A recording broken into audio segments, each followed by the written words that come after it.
Kata YB, I'm sorry, my people, my party tidak akan benarkan sama sekali you sebagai Tuan Datuk Menteri ini untuk bawa secara terang nyata segala kepentingan Islam dan Melayu ke peringkat mesyuarat MMK di Kerajaan Negeri. Jika ada orang nak menggunakan Allah tu sebagai Tuhan, dia harus menerima konsep ketuhanan yang benar. Yang ini bukan boleh disebut panggilan sebut Allah, tapi konsep Allah yang mereka nak bawa itu konsep yang syirik, yang menduakan Tuhan, semua itu bersalahan benar dengan asas kalimah Allah itu sendiri. Salam sejahtera dan Assalamualaikum. Kita kembali bersiaran di dalam podcast Kabarnya. Ini episod yang ke-17 dan kita masih kekal dengan co-host saya yang regular, Cik Zulkifli Osman. Terima kasih Cik Zul. Hari ini kita ada tetamu. Dulu agak orang kata ada potential untuk menjadi salah seorang pemimpin muda. Kemudian dia akhir-akhir ini dia agak hilang dari radar ataupun operating di bawah radar lah. Dan dia ada benda yang dia buat yang mungkin kita nak tahulah kalau dia mau share hari ini. So bersama kita ada Datuk Seri Fairuz yang dulu pernah menjadi Timbalan Ketua Menteri Pulau Pinang, Timbalan Ketua Menteri 1 Pulau Pinang pada tahun 2008. Masa itu kali pertama Pakatan Rakyat berjaya mengambil alih kerajaan Pulau Pinang. Terima kasih Datuk Seri kerana sudi bersama kami. Jadi saya tak mahu panjangkan di pihak kami. Kita nak tanyalah Datuk Seri. Apa yang Datuk Seri buat sekarang ni? Baik. Bismillahirrahmanirrahim. Assalamualaikum warahmatullahi wabarakatuh. Terima kasih kepada Cik Syamsul dan Cik Zul for having me here pada malam ini. Dan ini seperti menyegarkan semula langkah perjuangan tu. Mungkin isyarat dia dah sampai agaknya. Saya sekarang ini banyak menumpu kepada NGO dan usaha-usaha pemartabatan Islam, Ahlus Sunnah wal Jamaah kita dan agenda perjuangan Melayu serta mempertahan apa saja yang berkait kedaulatan institusi Raja-Raja Melayu. Justru itu menjadi suatu perkara yang sangat saya fokus. Di samping tentunya kecenderungan kepada melihat, mengamati segala perkembangan politik tanah air itu dah menjadi satu kewajipan lah. Kerana kebetulan my degree, my masters dan PhD semua di dalam bidang itu. Justru antara kepakarannya adalah bidang itu. Jadi menjadi tanggungjawab untuk melihat, memerhati supaya bumi bertuah ini sentiasa berada di landasannya yang betul, mempertahan kepentingan Islam, Melayu dan menjaga kedaulatan Raja-Raja Melayu. Okey Datuk Seri, saya just nak bawa Datuk Seri ke belakang baliklah ya. Baik. Pada tahun 2008 Datuk Seri menjadi Ketua Menteri Timbalan Ketua Menteri 1 Pulau Pinang. Dalam tempoh setahun Datuk Seri letak jawatan. Kemudian ada sedikit orang kata apa, some financial ke isu ke skandal apa semua. Lepas tu dapat Datuk Seri atasi. Apa yang berlaku dalam tempoh tu sebenarnya Datuk Seri? Baik. Pertamanya, penglibatan saya dalam politik ini diawali sejak lama di atas kesedaran perjuangan agama dan bangsa. Kebetulan saya juga terlibat dalam Perserikatan Melayu, Gayung dan sebagainya. Kalau ditumpukan kepada tahun 2008 tu, saya bermula secara parti ini, saya bermula dengan Parti Keadilan. Saya terlibat daripada awal. Semasa parti itu masih bernama, masih belum bernama pun, masih hanya ketika awal gerakan reformasi. Sehinggalah menjadi sebuah parti di tubuh atas nama Parti Keadilan Nasional. Dalam PKR dulu saya sebenarnya amat rapat dengan almarhum ayahanda kepada Datin Seri atau Datuk Seri Wan Azizah. Kami panggil Pak Wan Ismail. Itu sangat rapat kerana beliau seorang strategis, pakar dan strategi dan former National Security Council Head. Dan itu juga kebetulan bidang kepakaran saya. Jadi selama mana dalam pembentukan awal PKR dulu, pembentukan training, latihan, dan saya terlibat dalam membentuk dokumen menjana tenaga kemenangan awal yang menjadi the masterpiece keadilan dan rakan-rakan komponen ketika itu mengubah landscape negara, saya terlibat langsung. Oleh kerana itu bila sampai tahun 2008 saya sebelum tu sempat menjawat jawatan sebagai PTD Kementerian Luar tu. Tapi bila Anwar Ibrahim, Datuk Seri Anwar Ibrahim tahun 2008 tu beliau nak menyusun kembali kekuatan parti, beliau minta antaranya rakan-rakan yang terlibat pada awal ni menumpu kerana rayah perjuangan ni saya lepaskan jawatan PTD saya tu dan menumpu dalam sektor korporat, kemudian diminta oleh Datuk Seri Anwar kembali ke penanti untuk bertanding DUN di sana. Jadi perkhidmatan itu hampir setahun lebih sikit lah sebenarnya, setahun lebih sikit. Itu pun ketika awal saya memaklum pada Datuk Seri Anwar, saya tidak begitu senang dengan adanya DAP di situ. Kerana sikap mereka semua orang tahu ultra chauvinism dan tidak begitu menghormati Islam dan Melayu, ketuhanan Melayu. Itu semua orang tahu bagaimana sifat anti-Islam, anti Melayu yang ada pada DAP ni. Justru saya mengatakan bahawa saya tidak begitu selesa untuk nak duduk di bawah Guan Eng. Tapi Datuk Seri Anwar minta juga, saya tolak 4 kali. Dan beliau minta juga supaya keberadaan saya itu nanti sebagai faktor menyeimbang dan menjaga kepentingan Melayu dan Islam. Jadi atas dasar itu, atas prinsip Islam dan Melayu itu, maka saya terima permintaan itu dan memegang jawatan timbalan Ketua Menteri 1 Pulau Pinang, yang saya memegang juga 3 portfolio tambahan. Yang ini pertama sebagai Exco Agama Islam Negeri, kemudian sebagai Exco Pembangunan Keusahawanan dan Koperasi, dan Exco Perhubungan dan Perpaduan Masyarakat. Ini 3 platform yang portfolio yang saya pegang di samping yang utama timbalan Ketua Menteri 1. Namun apabila berjalan masa tu, akhirnya kerisauan asas terbukti dengan sikap-sikap DAP yang jelas anti-Islam, anti-Melayu ni. Saya melapor pada Datuk Seri Anwar tentang perkara yang berlaku dalaman sebagainya, dan ini saya tidak boleh kompromi sehinggalah kemuncak isu kalimah Allah yang juga kita tidak begitu boleh kompromi soal dia melibatkan usul akidah. Jadi akhirnya saya bertegas untuk tidak redha melihat kepentingan Islam dan Melayu ni terus berada dalam keadaan begitu sekali keji dan hina dalam konteks kalangan tertentu itu lakukan. Maka saya membuat keputusan untuk mufarakah, melepaskan segala jawatan. Contoh-contoh yang benda yang menjengkelkan tu masa tu DAP? Yang paling besar adalah soal kalimah Allah tu, yang mana kita tidak boleh bersetuju kalau orang bukan Islam dengan sengaja mau menggunakan kalimah Allah itu dengan tidak betul penggunaannya.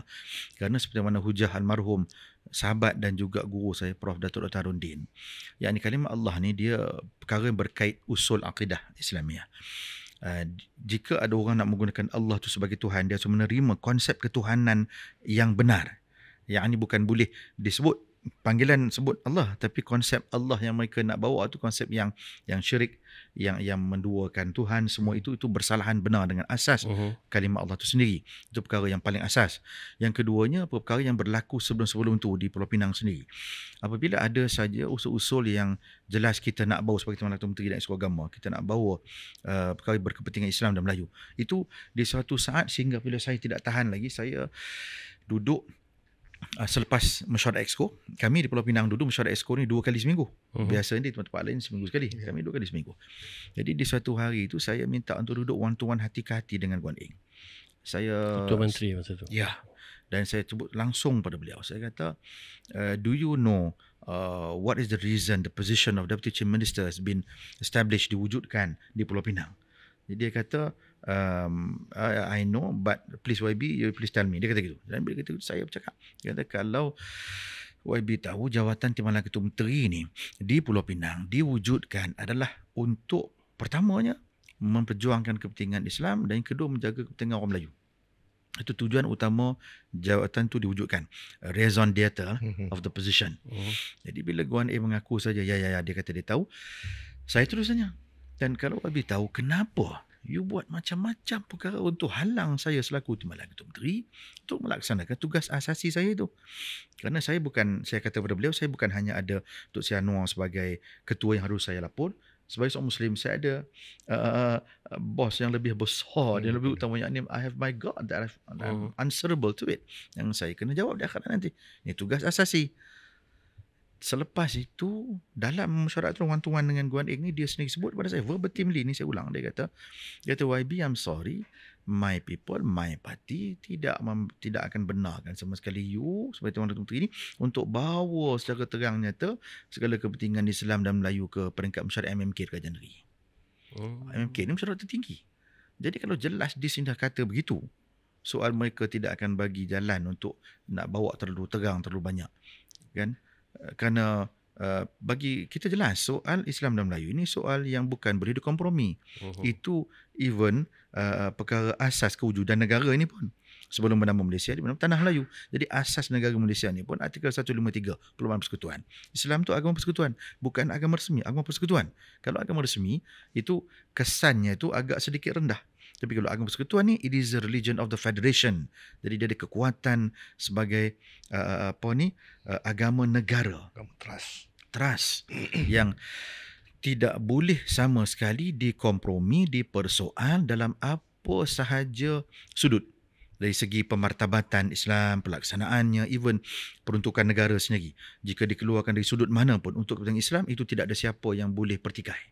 Itu kesan besar. Kenapa Datuk Seri tak stay dalam tu dan terus memperjuangkan? Seperti yang saya sebutkan tadi, sebelum tu dah berjalan pun perjuangannya cukup penuh dengan jatuh bangunnya sehingga SS Kerajaan Negeri ketika itu pun saya lihat sendiri dengan mata kepala. Datuk Jamaluddin, beliau dah bersara ketika tu. Ketika beliau nak bersara, beliau menyatakan beliau merasa beliau gagal sebagai SS, State Secretary. Kerana keadaan sebagai PTD dan semua SS dah PTD. Saya pun pernah jadi PTD. So, kita tahu bahawa tujuan utama PTD ini diwujudkan adalah untuk menjaga kepentingan agama, bangsa dan tanah air. Dan bila itu tidak boleh dilaksanakan, dia terganggu dengan segala macam political upheaval, segala macam wajah-wajah politik yang sangat memualkan. Sampai SS pun tak mahu dibuat dia punya reception khas kepada resignationnya, nak diberi hadiah pun beliau tak mahu, refuse kerana beliau merasa sangat gagal dalam menjaga kepentingan agama dan bangsa. Apatah lagi saya. Dan ketika itu bila saya terus berjuang, banyak sekatan-sekatan yang cuba dia buat pelbagai cara, malah kerja-kerja keji fitnah-fitnah politik pun diatur kerana bila mereka merasa mereka tidak boleh untuk menjadikan saya ni kuda tunggangan. Jadi macam-macam lah dia tu. Dan kemuncaannya adalah perbincangan hati ke hati yang saya sebutkan tadi dengan Guan Eng. Itu yang last straw lah. Yes, bila beliau sendiri keluar verbatimly bahawa dia dan partinya tidak akan membenarkan sama sekali saya selaku Timbalan Ketua Menteri dan Eksekutif Agama ni nak bawa agenda Islam dan Melayu secara terang nyata, secara lebih banyak. Sedangkan itulah kewujudan jawatan itu. Jadi selepas tu saya berjumpa Datuk Zanur. Saya balik kembali ke KL, maklumkan beliau keadaan itu betapa sukarnya, dan Datuk Seri Anwar berjanji masa itu untuk bantu. Tapi kemudiannya selepas itu yang menjadi focal point serangan-serangan kalangan tertentu saya. Yes.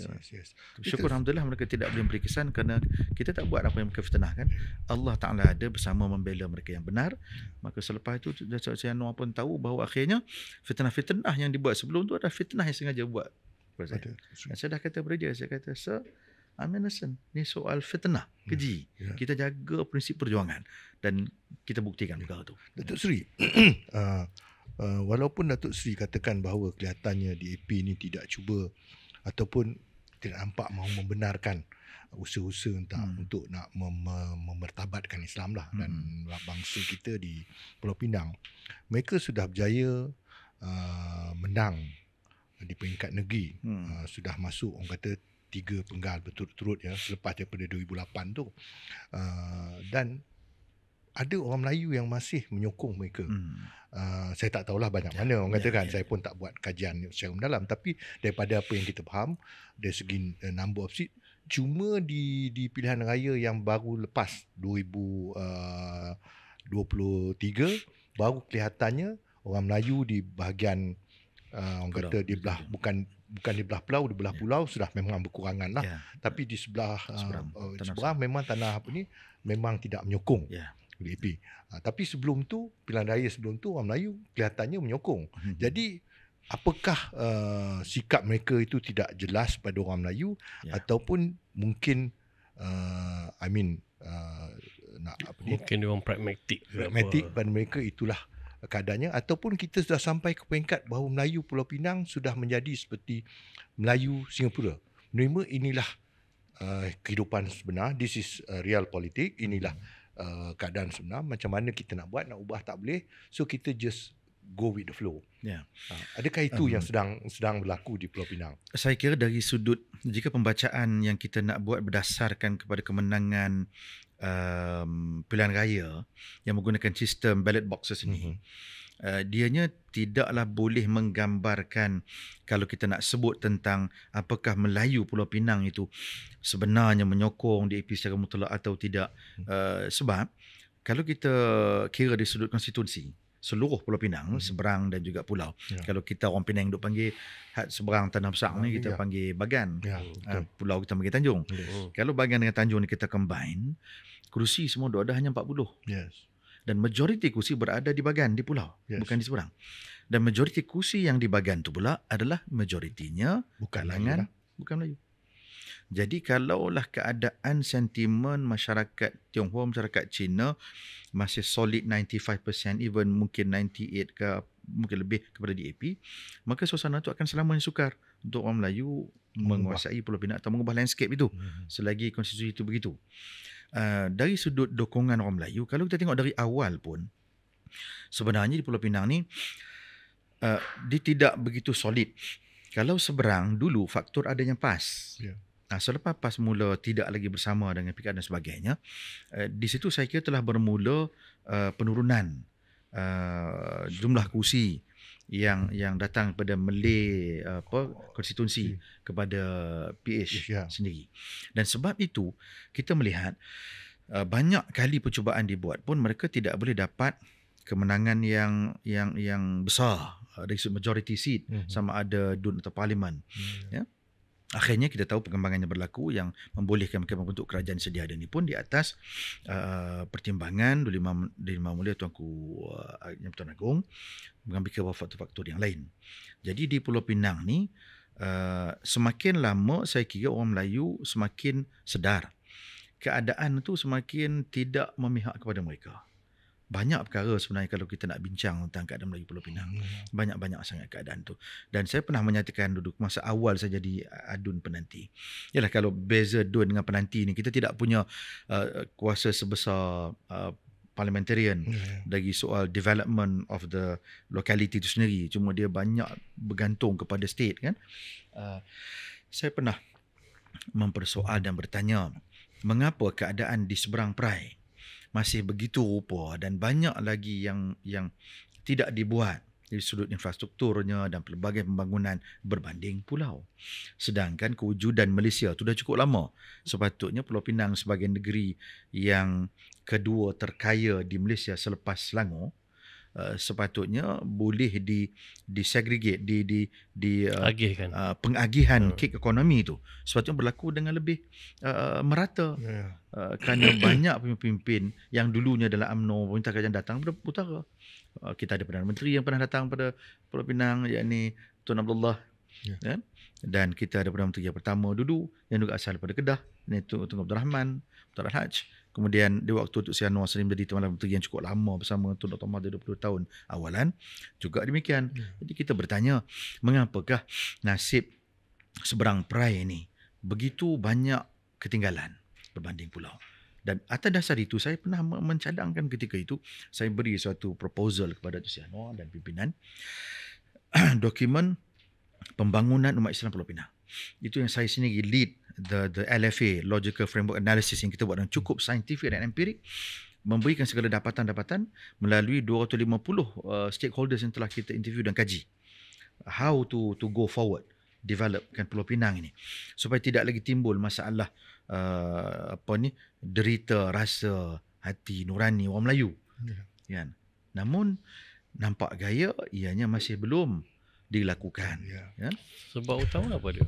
Saya Padahal rasa, kita kita majoriti kat situ, macam mana betul. dia sampai ke pimpinan itu?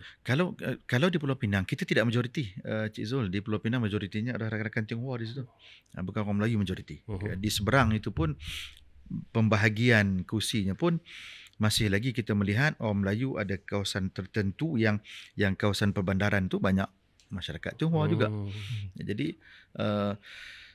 saya katakan adanya unsur invisible hand yang sentiasa mungkin tidak senang kalau orang Melayu benar-benar diberikan pembangunan yang seimbang pada mereka. Datuk Seri, maaf nak tanya Datuk Seri. Perjuangan Datuk Seri berasaskan apa yang orang selalu gelar ABATA lah, agama, bangsa dan tanah air. Tapi Datuk Seri, kalau kita lihat, kenapa Datuk Seri memilih PKN dan kemudiannya menjadi PKR, sedangkan kita tahu asasnya bukanlah memperjuangkan agama, bangsa dan tanah air. Itu memang jelas dinyatakan. Kedua, memang daripada asalnya, walaupun PAS ada, tapi PAS juga bukan, masa itu tidak pernah bercakap secara jelas memperjuangkan agama, bangsa dan tanah air. Dia punya itu is agama dan mungkin tanah air lah. Jadi kenapa dipilih PKR? Sedangkan tahu, and dia pula bergabung pula dengan DAP yang memang kita selalu anggap memperjuangkan Malaysia, walaupun ada masa dia kata tidak, tapi kalau lihat asasnya itulah perjuangannya. Baik. Jadi kenapa dipilih itu? Baik, ini soalan strategik ni, so I need to reveal some sejarah lampau. Saya ni lahir di Penanti, the backbone of Parlimen Permatang Bau. Dan sebagai anak Pulau Pinang, kemudian saya melanjutkan pelajaran, degree-nya dulu saya buat di UIA.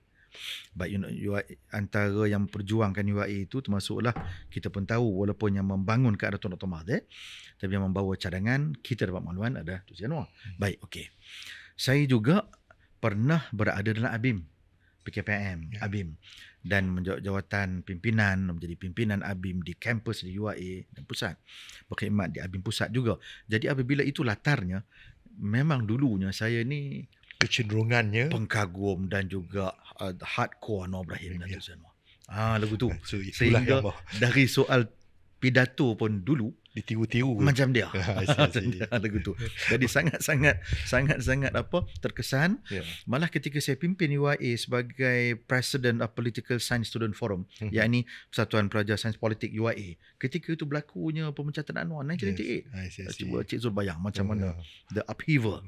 Dan kita didatangi special branch semua, dan saya melalui derita perjuangan yang tak mudah, di mana batang tubuh saya yang tak pernah kena belantai FRU, melalui segala episod reformasi itu, begitu taksub mendukung Pak Syekh kan.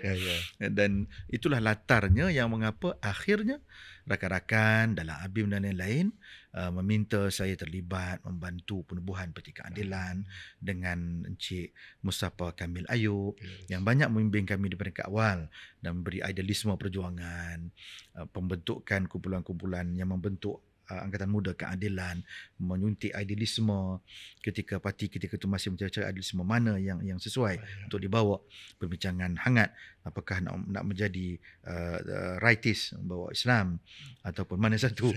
Kemudian bila datang penggabungan dengan parti sosialis, itu berlaku perbahasan dalaman banyak yang melatih. Okey, Datuk Seri, hold your thoughts, kita take a break sekejap.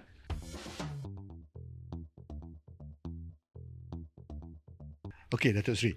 Tadi kita dah tanya kenapa Datuk Seri boleh masuk kepada PKN dan kemudiannya PKR dan terus pula boleh bekerjasama dengan DAP, sedangkan perjuangan Datuk Seri asasnya berbeza dengan apa yang kita anggap ataupun perjuangan politik parti-parti yang kita sebutkan tadi.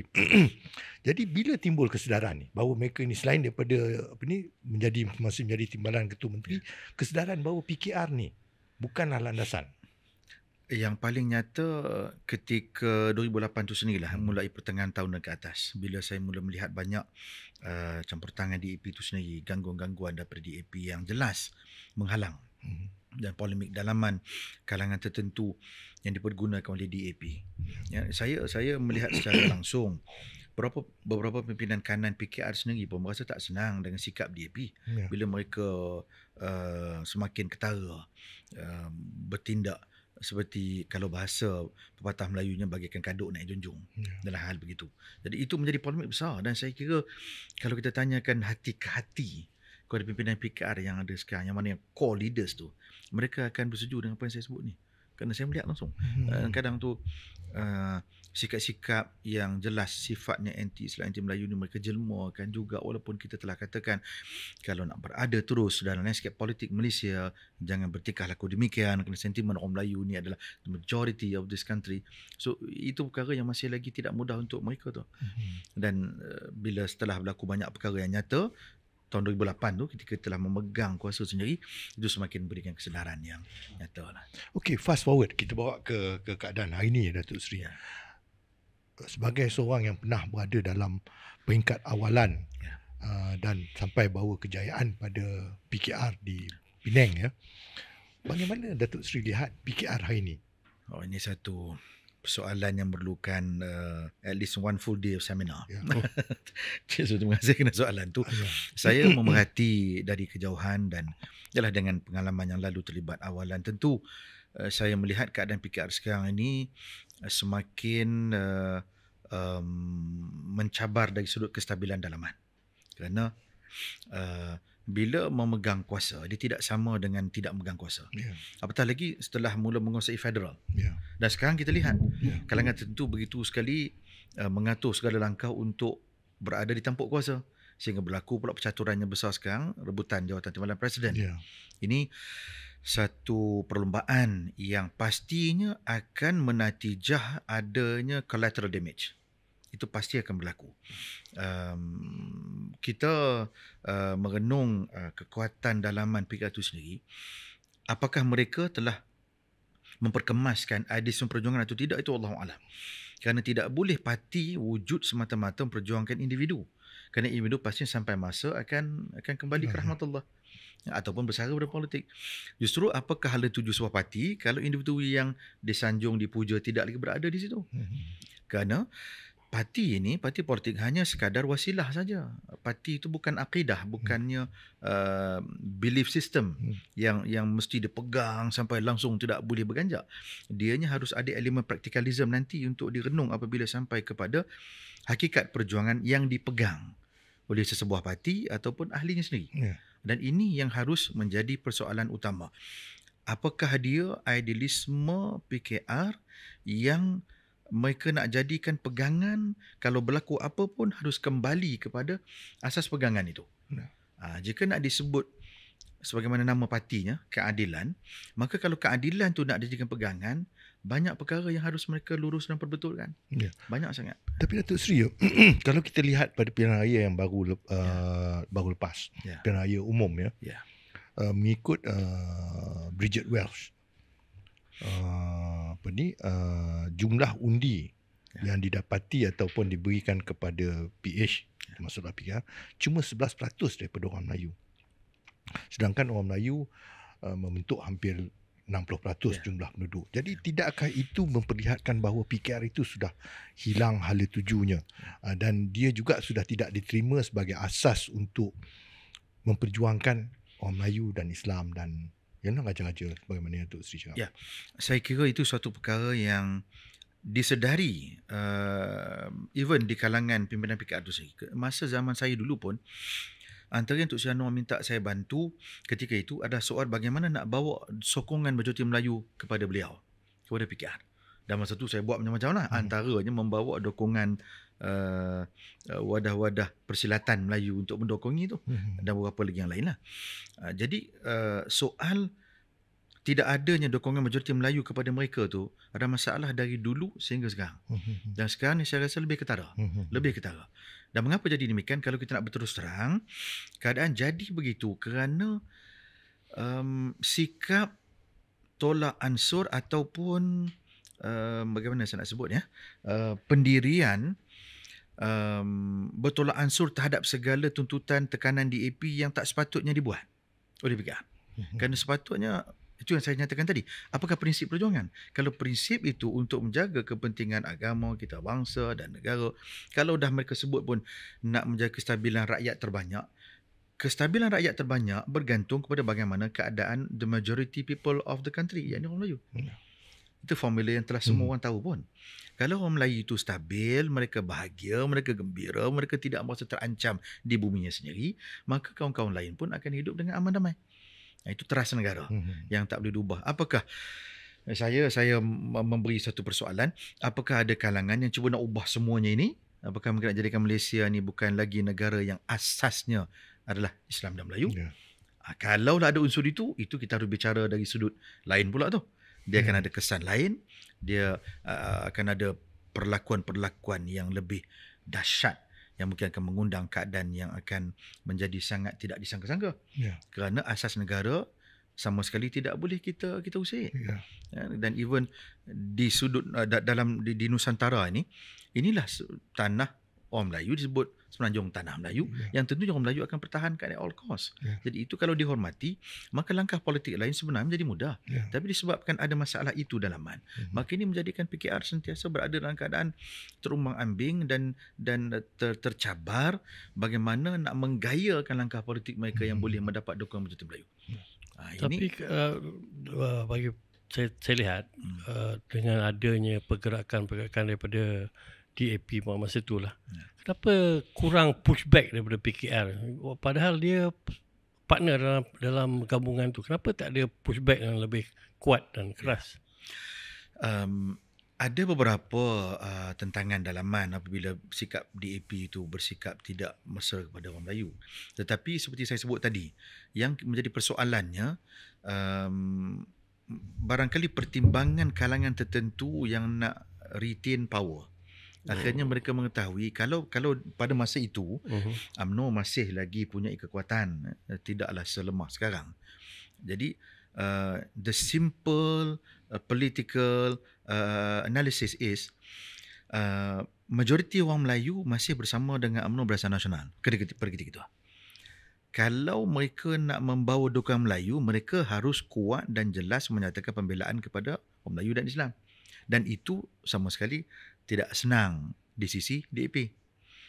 Dan mereka pun tidak berjaya untuk dapatkan satu formula bagaimana dalam keadaan begitu nak bawa orang Melayu pada mereka, di samping boleh menjinakkan DAP. Tak dapat formula itu pada mereka. Dan berlakulah perterusan apa yang kita lihat sekarang. Jadi bila tak ada pendirian yang nyata di kalangan pimpinan PKR untuk betul-betul berupaya menggantikan UMNO ke dalam citra Melayu dan Islam itu, akhirnya kita melihat tindakan-tindakan masyarakat sendiri yang lebih tegas mahukan kepentingan Islam dan Melayu dipertahankan. Lalu kita dapat masa tu tak ada pushback dari segi open lah. Tidak jelas, betul. Hanya ada di sudut dalaman tapi tidak secara jelas di luar. Datuk Seri, bila kita bercakap pasal nak memastikan trust ke dalam everything about Malaysia dan Semenanjung terutamanya mestilah berasaskan pada Islam dan Melayu. Tapi dari segi formula politik yang dipergunakan hari ini, terutamanya dalam keadaan selepas pilihan raya yang mana kita ada hang parlimen, PH tidak cukup bilang kata So dia terpaksa membawa masuk UMNO. Dari segi equation yang hari ini, walaupun PH itu cuma mendapat 11%, BN UMNO ini mampu memberikan mereka the extra 10 to 15%. Dia kalau kita tengok daripada segi apa yang berlaku pada 2018, PH menang masa itu adalah dengan sokongan Melayu sekitar 25%. Kali ini dia tak dapat menang pasal dia dapat cuma 11%. Maknanya margin apa. So dengan kemasukan UMNO, walaupun post electoral, that number tu dah ada sekarang. Kalau kita anggap bahawa sokongan pada UMNO tu statik Jadi kalau itulah formulanya dibawa kepada pilihan raya yang akan datang, maknanya PH campur BN mampu menang dan mampu terus memerintah walaupun kepentingan Melayu itu cuma 25% dari segi jumlah pengundi. Jadi untuk memerintah negara ini dengan formula PH dan BN ini, sokongan Melayu tidak perlu pada lebih daripada 30% pun. You dapat dalam 30% solid non-Malay punya undi, you get to rule the country, orang kata. Jadi tidakkah itu meresahkan pejuang-pejuang Melayu seperti Datuk Seri bahawa inilah yang akan dihadapi oleh orang Melayu di masa akan datang? Ada beberapa sudut yang boleh kita teliti pada realiti yang Cik Zul sebutkan tadi. Kalau kita cuba fokus kepada UMNO BN, mereka perkembangan yang ada yang berlaku pada mereka tu sendiri menunjukkan betapa semakin sirnanya dukungan Melayu pada mereka. Daripada bilangan kursi parlimen yang banyak sampailah yang terakhir pilihan raya lepas pilihan 2014 mereka hanya ada sampai 30. Itu satu gambaran yang sangat berat bagi mereka sendiri. Malah keadaan yang terkini kita melihat mereka semakin hilang dukungan orang Melayu. Ya. Kalau digunakan formula yang Cik Syamsul sebut tadi, keadaan itu hanya akan berlaku sekiranya UMNO BN ini, atau kita bercakap terus terang UMNO lah. Kalau sekiranya UMNO masih boleh membawa dukungan Melayu pada mereka. Ya.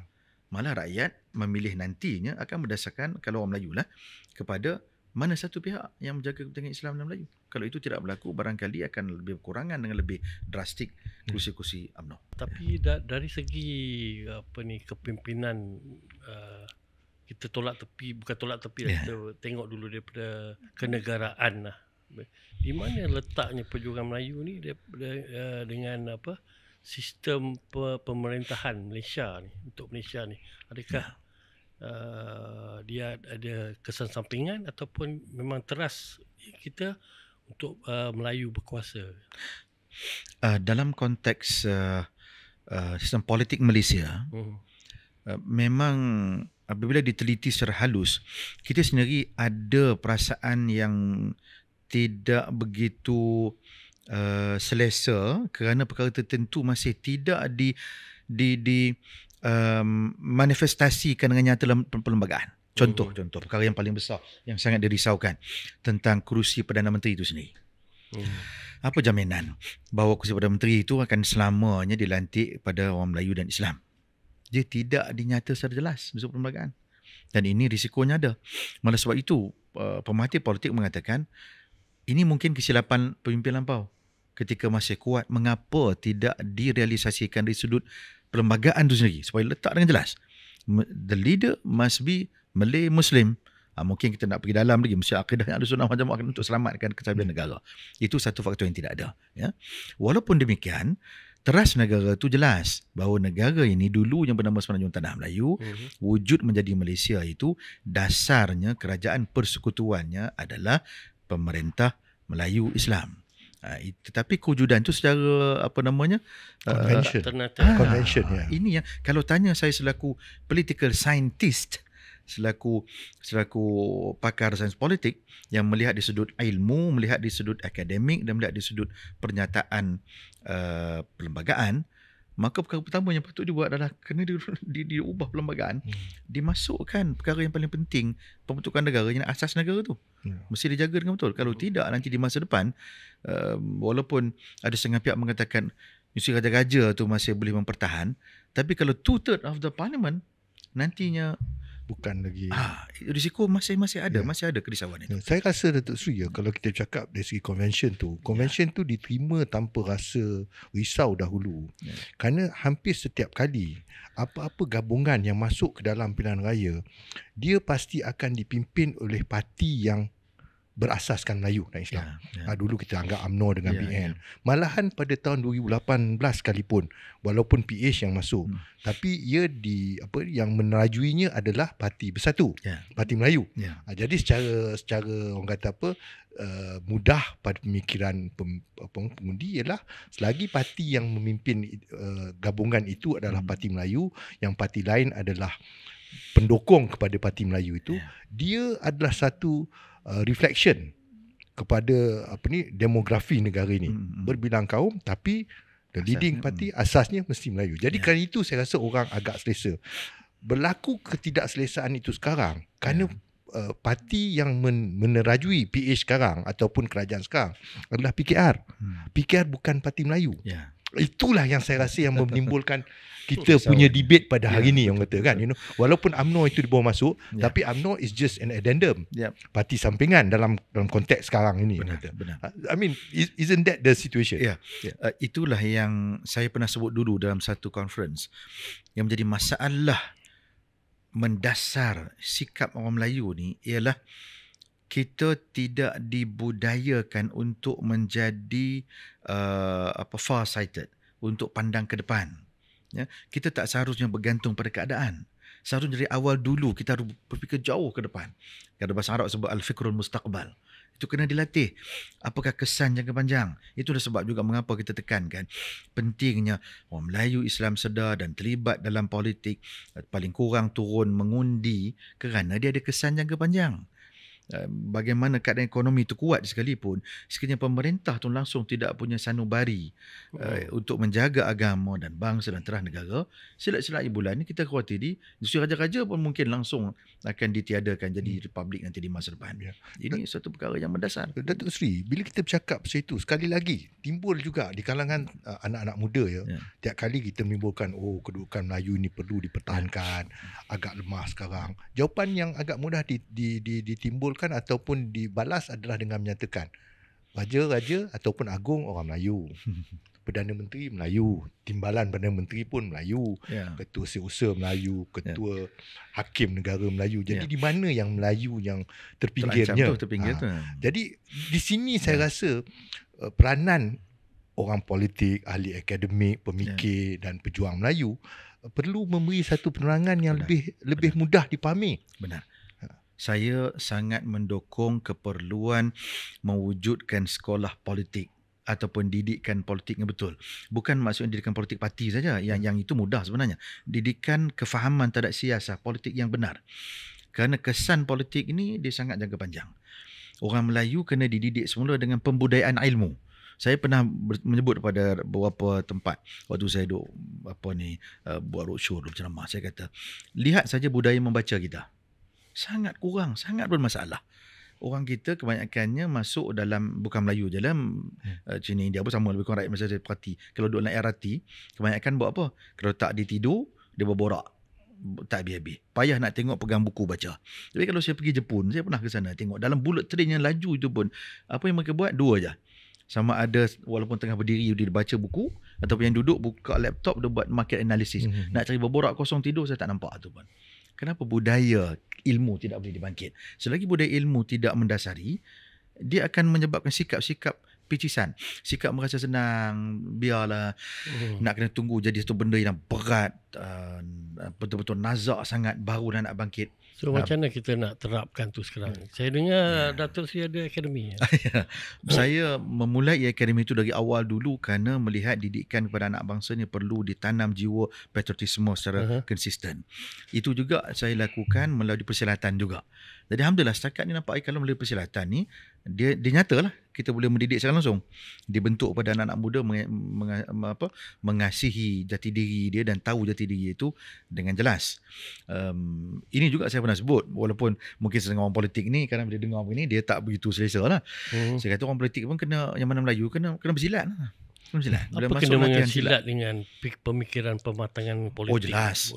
Silat ini satu elemen yang jelas mendidik jati diri. But how do you translate that into political savvy? Apabila orang Melayu kita memahami jati diri dia akan mula mengambil berat untuk mengkaji sejarah bangsa dia. Latar bagaimana orang Melayu itu sendiri bangun atau jatuh, latar tanah Melayu itu sendiri. Bila diketahui tentang latar negara, latar jati diri bangsanya, dia akan tahu keadaan semasa itu apakah menjamin keselamatan orang Melayu Islam atau semakin kedudukan orang Melayu ini bagaikan telur di ujung tanduk. Nah, ini yang sebenarnya suntikan langsung, memberi kesan langsung. Itu satu dari sudut silat itu. Selain daripada itu adalah didikan kenegaraan itu sendiri. Nah, ini mungkin saya duk tengok, mungkin kita harus belajar juga pada rakan kita Indonesia.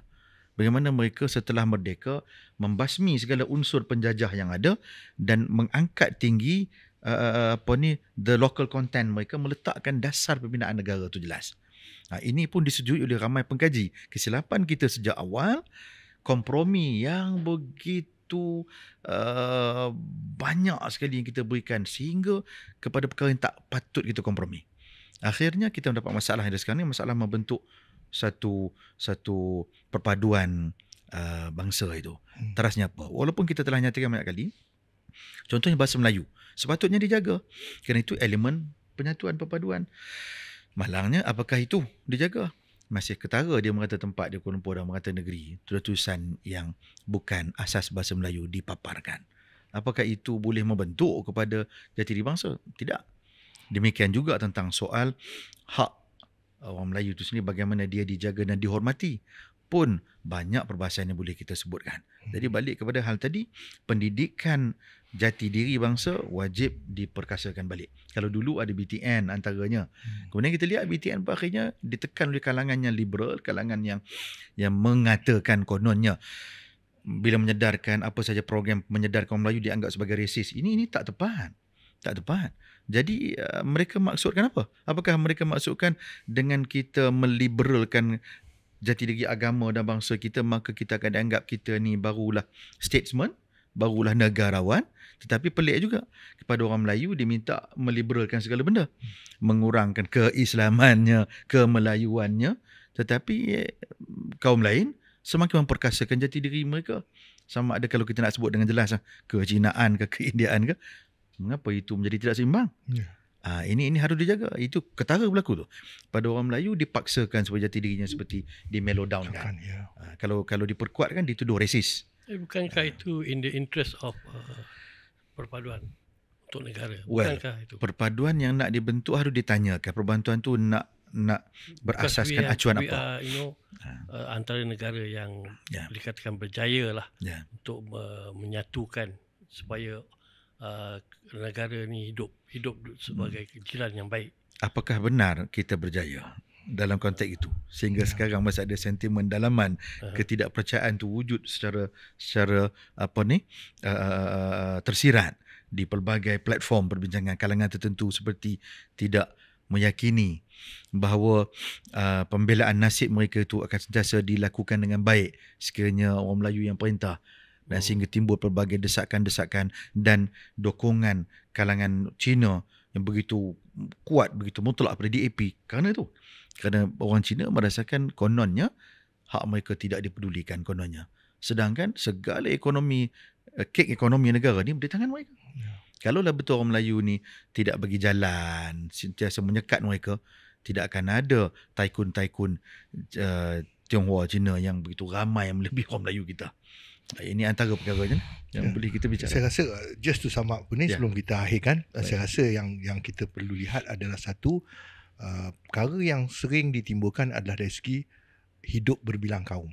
So bila disebut hidup berbilang kaum, dia ditafsirkan sebagai sama rata. Semua kaum itu sama rata, sama rasa orang kata. Tapi bagi pihak kita orang Melayu adalah bahawa yes, demografinya multiracial. Tapi dari segi falsafah negaranya dia mesti berteraskan Melayu dan Islam. Itulah saya rasa yang to sum up apa yang orang yang Datuk Seri cuba cakap. Okey, saya minta maaf masa sudah tamat. Masa kita memang agak terhad Datuk Seri. So terima kasih banyak Datuk Seri kerana sudi bersama kami dan berkongsi pandangan. Mungkin insya-Allah di lain-lain masa kita boleh buat lagi benda ni ya. Okey, terima kasih kepada semua yang mengikut podcast kami. Harap kita dapat bersiaran lagi di lain masa. Terima kasih banyak. Terima kasih Cik Zul. Terima kasih.